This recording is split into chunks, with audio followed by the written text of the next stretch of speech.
أعوذ بالله من الشيطان الرجيم. بسم الله الرحمن الرحيم.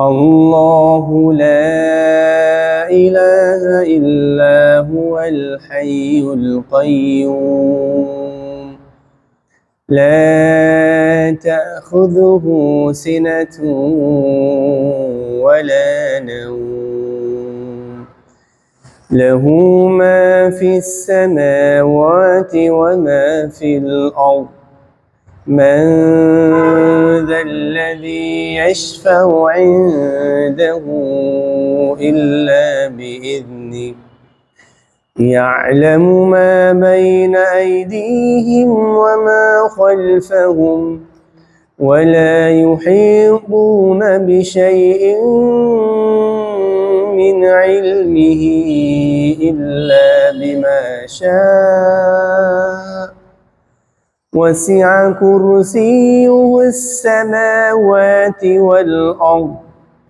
ولا يؤوده حفظهما وهو العلي العظيم। যে ব্যক্তি প্রত্যেক ফরজ নামাজের পর আয়াতুল কুরসি পাঠ করবে, জান্নাতে যাওয়ার তার কোনো বাধা থাকবে না। একটা জিনিস ছাড়া, সেটা হলো মরণ। সে মরে না, তাই জান্নাতে যায় না। মরার সাথে সাথে আল্লাহ তাকে জান্নাত দান করবে। সুবহানাল্লাহ।